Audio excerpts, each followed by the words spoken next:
Hey guys, how are you? What's good and new with you? Sorry my live is late today, but today we're going to talk about, what happens when somebody hurts you or you feel bad. And for those of you who don't know me, my name is Uzma. I'm a health and life coach, and I am certified in yoga and meditation, and just got certified in yoga nidra. And I help stay-at-home moms relieve stress as their family grows and help them reinvent themselves and create an action plan. And I come on every Wednesday at 9 in the morning on Facebook Live, but today I'm a little late. And the reason why I'm late today is because I had a whole nother lecture plan, which I will do next week, which is really, important also for me to talk about. But this week, something happened to me this week, and I thought that I would share it with you. And, it kind of upset me, and I didn't know what to do, and I had to work this out. And I thought this would be a great learning experience for you because I learned from this also. So, as you know, as stay-at-home moms, that's our job, right? We've given up everything to be stay-at-home moms, and we stay at home, and, our job is to take care of the kids, take care of the home, take care of the laundry, the bills if you have to, run errands, make everybody happy, just be that person who's always on top and a people pleaser. And our job never ends. Other people go to work and then come home and their job is ended, and we just don't have the end of the job. It's like a 24/7 thing being a stay-at-home mom. And a lot of people think that because we stay home, we have all these luxuries, like we watch TV, we get to eat big breakfast, we get to take naps, we get to enjoy ourselves. Some of that is true where we do. If we want to go out to lunch with friends, we are able to. If we want to walk in the mall, we're able to. But if you're a stay-at-home mom and you've got kids and a life and a home and you're running everything, and maybe you have other people staying with you, you're constantly busy. You're constantly doing anything. You don't have 2 hours a day to watch TV or 3 hours a day to just, play, because you are on a time limit. You pick up, you drop, you take care of your kids. And even with grown kids, you might have a little more time, but you're starting to reinvent yourself. You're starting to think of things that you want to do, or you're traveling to your kids, or you're, helping them get into college, or there's always something, or you're getting more involved with your spouse, or, you're volunteering. There's so many things that we do. So back to my story. I was at brunch this weekend, and I was, my husband and I were talking about how, on Saturdays we like to go to the farmer's market and look at the fruits and have breakfast and just enjoy Saturday mornings. But the last couple of Saturdays, I've been like, I need to just stay in bed. So I said this in front of this other couple, and I said, I just want to stay in bed and not go out because I get so tired because I get up every morning early. And he just looked at me and said, what are you talking about? What do you have to get up for? What are you doing? You're not doing anything. You're at home, and I was just like looking at him, and my husband didn't say anything, and I was just like, what is this? He's like, what do you have to, he's like, you don't need to get up early, so why is Saturday any different from you? Every day is Saturday. And I kept quiet because I didn't want to start anything up, because we had just met this person like 2-3 times. I wasn't really in that spot where I could really voice my opinion to him because I didn't know how he would react. So, I stepped back and I thought about that, and I just smiled and let him just say whatever he wanted. But then later on, but the rest of the conversation later on, I felt kind of sad. I was like, oh my gosh, he knows that I teach yoga. He knows that I have grown kids, and I don't just lay in bed till like 12 o'clock every day. I get up in the morning to give my husband breakfast, or to, my son's over here in the summer, drive him to work, or I have people that I teach yoga. I teach yoga every morning, so I have to get up. I do my own practice. I have my own morning routine. And then, I run my errands. I do what I need to do. And I was just really, really sad that somebody actually said that and did not take me being a stay-at-home mom as a job.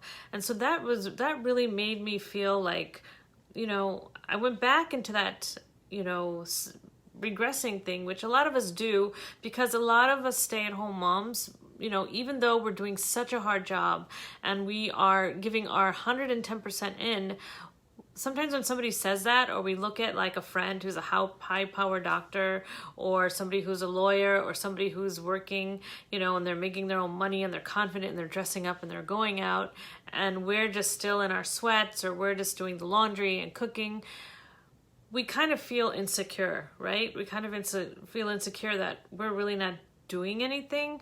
But the thing is, we are doing so much. Like, we are loving our kids. We're loving our spouse. We are making good meals for them. We are taking care of them. We are nurturing them.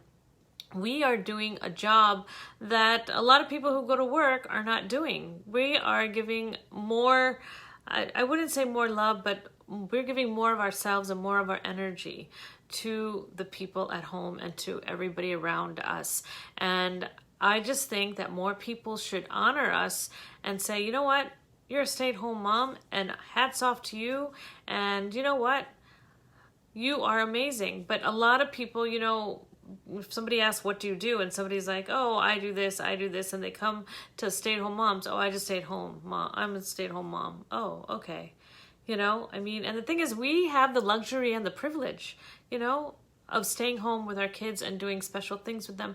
So I was thinking of like 4 points that if somebody says, oh, you stay home, or what do you do? Or you have all the time in the world, or, your life is so easy. I wish I could be you. I used to have one person who'd be like, I wish I could be Uzma all the time. And I was like, why? And they're like, because you get to stay home and you get to do what you want. And I'm like, you know what? At least you're meeting other people outside. At least you're dressing up outside. At least you have adult conversations or other things going on. As a stay-at-home mom, when your kids are little, it's just you don't have time to take a shower. You're busy with one kid, then the other kid, and feeding, and the meals are never ending. And then you're doing laundry, and you're cleaning the kitchen, and then you're, trying to talk to somebody on the phone, and you can't do that, and you're just exhausted. So by the time your spouse comes home, that's completely, another whole story, because he wants your attention, but you're still trying to figure out the kids. And then by the end of the day, you just want to just lay in bed because the same routine. And as your kids grow older, it becomes a different situation, right? Because you spend more time with them, and there's more things to do mentally and physically. And so you might have a little more time to do things for yourself. I hope you do, because that's what we're supposed to do as moms. Once our kids grow, think about ourselves and nurture ourselves. But we still have stuff to do, like routines, because if we just let our kids grow and we just lay in bed till 12 o'clock, then we're not having a life either, right? We're stuck. So we have our morning routines and ways to go out throughout our life. So we have to have an action plan and go forward. But I was thinking about, a lot of you, when somebody says, oh, you're just a stay-at-home mom, how do you react? I'd love to know in the comments, how do you react? What do you say? Like, I didn't know him that well, but otherwise my other friends, I'm like, no, I'm a stay-at-home mom. I have a job. I do this, this, and this. I'm very confident about what I say. But some people you have to gauge with and know first. I didn't want any outbursts with that. But I was thinking a lot of people don't say anything and probably react to even friends and family, or the way I reacted, just keeping quiet and just inside, just internalizing it and feeling really upset. And, how could somebody say that to me? So I was thinking of 4 tips that might help you move along. So tip number 1 is that you have a job. It might not be outside. It might not be where you're getting a paycheck every week. It might not be where you're dressing up every week, but you have a job. Your job is to be the best mom you can be, the best woman, and take care of these people and help them go to the next level. And make sure they're able to go to the next level, because you're the back end, right? Just like, how do movies, go smoothly for actors and actresses? Because all those back end people are the ones who create all this wonderful film and, make sure the actors and actors are okay. So in your movie of life, you are the technical, you are the director, you are the producer, you are everything. You are why everybody else and your home is going in a nice full circle, right? Everything is in its place. Another thing is to think that you are worthy. Remember to say your affirmations in the morning, because your affirmations are going to give you a mind shift. I am a great mom. I am worthy. Today is going to be a great day. I'm not going to let anything stand in my way. My kids are going to be the best that they can be because I am behind them. I I am beautiful. I am amazing. Just all these affirmations that you say for yourself. And you can say it in the mirror so you can look at yourself.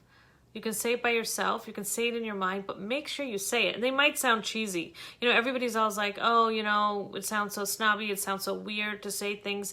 But you know what? How come you can praise other people, but you can't praise yourself? Aren't you the first person you're supposed to praise, and you're supposed to feel good and uplift?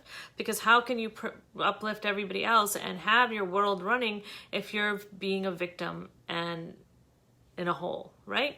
Okay, so number 3, don't keep quiet. I made a big mistake. I kept quiet. And looking back, I was respectful to him because I didn't know him, but I should have said something in a nice way. Like, you know what?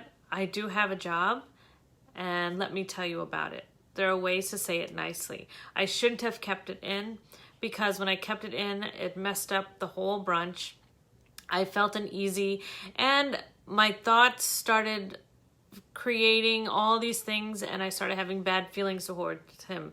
Rather than thinking, oh, he doesn't know really what I do and who I am. We're just new and getting to know each other. All of a sudden, the thoughts which create the feelings, which is what we talk about, is a really negative thing, started running in my mind and creating bad feelings. So I had to step back and think, you know what, he doesn't really know me. It's okay. Next time I will come back to this conversation and let him know what I do, so he doesn't do this to me again. So don't keep quiet, because we don't want our thoughts to create feelings and then just blow up, or, just be moping in this, because as moms and women, we do tend to mope. Somebody said something, and then all of a sudden we can't let it go. It becomes our life, and we obsess, and it becomes a circle, and we tell the story over and over and over again, and it becomes worse, right? So, if I was, somebody who was not going to change my thoughts and my feelings and just stay a victim, then I would be sitting here for days and days thinking about that brunch conversation over and over and over, and thinking about how he looked and what he said and how could he say that. And then I'd go tell my husband and my daughter and my mom and my friends, and then everybody knows about this guy, which they really didn't need to know about, because I could have controlled that by changing my thoughts and my feelings. Number 4 is stay positive, because a lot of times we keep on doing the same thing every day. When you look back and you think about, 5 years from now, how have you changed? Hello, Ismazia. How are you? I'm good, thank you. Thanks for joining me today. When you look back on things like 5 years ago and you look now, you're probably still cooking, you're still cleaning, you're still cleaning you're still taking care of your kids, you're doing the same thing. And so that can make you feel like everybody's moving on but yourself, and you stay stuck. But the thing is, you need to be positive and be like, look at how far you've come. Look at how far your family has come. Look at how now at the snap of the fingers you can solve a problem. Look at now, if it's time to make something, you can make it like this. Maybe 5 years ago you couldn't do it, but you are also improving as a person and maturing as a mother. And look at the growth of your kids. Look at the growth of your family. So stay positive, because this time in your life is amazing, right? And I always say, take all the pictures you can take, because if you look at yourself from when you were younger, like, wow, I look so great, And so every 5 years, when you look back at your pictures, you'll always think you look great. So that's just a little side note. But anyway, so what I want you to do is think positive, because you are amazing. You're lucky to be a stay-at-home mom. You're lucky to be a mom. You're lucky that you get to be with your kids all the time. And, eventually as the kids grow, they leave the nest, which is fine. And then you can be confident and take care of yourself and nurture yourself, because you've done a great job with your kids, right? Your kids are gone and you don't have those worries. Like, think of people who don't get to spend time with their kids so much. They have regrets. They're thinking, I didn't get to spend time with the kids. I don't remember this about the kids. I was at a meeting when it was this about the kids. But you can say, I was there for the kids. I watched the kids grow, I nurtured them, and now when they're out, I know exactly how they're going to behave, because I helped them get that way, and I don't have to worry about them as much. Think about all those parents who were not at home or not able to be positive in their teachings and their learnings, and now they're all like freaking out. Because if you think about, stay-at-home moms, it is more difficult to let your kids go. It really is, because you are there and nurturing. But the positive thing is, when they go and they get older, you don't have that fear because you have done all that you can do. Moms who don't get that chance, they have more of a fear and are more worried because it's more of regret inside. And the key is not to be regretful, and the key is to stay positive and have a plan of action. And a plan of action will give you, confidence, it will give you focus, and you'll have something to look forward to, because once your kids leave, you need to have something to do and stay positive. So stay positive. So, if somebody brings you down or makes you feel that being a stay-at-home mom is not worthy, just remember that you have a job. Number one, you are worthy. Don't forget your affirmations. Number three, don't keep quiet. Let people know that you have a job. So stay-at-home moms are honored, not just thought of as women who are eating bonbons and just gossiping on the phone all the time, right? Nowadays, being a stay-at-home mom is just, you need a calendar and a schedule, and you need to know what this is happening and that is happening. And there's so much social stuff going on, and you have to be in the middle of it and be that people pleaser and everything, that it's a lot, It is really a 24/7 job. And number four, stay positive, because when you stay positive, you give the energy to everybody else to stay positive, and you help people grow, you prevent limited beliefs, and you help people live the very best life, and they can go on their journey, and you can go on their journey in a peaceful life, right? Because all we really have left is memories in the end, and they should all be good memories and positive memories. So that's my story on how I kind of, felt bad about somebody saying that stay-at-home moms were, not really anything, and why should I want to sleep in on a Saturday because I can sleep in all week long because I'm a stay-at-home mom. But that got to me, and I wanted to let you know that that happens a lot, and it's okay. And I just gave you the 4 tips to help you along your way. So next Wednesday at 9 o'clock, I will be on time, and I will tell you a little bit about what next week is about. Next week's topic is going to be about, excuses, because I had somebody come on and say, I can't have my dreams because I'm not feeling healthy and I'm not feeling good. So that's all I'm going to say. And next week, we're going to talk about these excuses that are holding you back and what you can do if you can't do the dream that you want. So see you next Wednesday. In the meantime, text, email, DM. Don't forget to sign up for my mantra guide, losing control of your kids and loving it, at momsletgo.com/mantra-guide. I'll put that in, number 1. Number 2 is, don't forget to, watch the webinars when they come. They're totally free. And then you can sign up for an action call. If you want to talk about the 3-step action plan, you can DM me or email me, and I'll give you the link to sign up for an appointment. I'm pretty much getting booked up. People want to talk about the action plan and the next level. So those phone calls are getting booked up, number 2. And number 3 would be join my private Facebook group if you're a stay-at-home mom over 40 and you are interested in, different types of things. Like Mondays we have quotes, then we have beauty tips. We talk about, helping each other out in a group. It's a really small tribe in which we really support each other and help each other and get really personal, because as we grow older, we need women and we need a tribe. And so the tribe of letting go and loving it is really amazing, and we really have a good time. So that's it for today. See you next week. Thank you for joining. And if you love these posts, share them. If you have moms who need to, watch these type of posts that helps them, let them know. Just spread the word. And thank you for watching.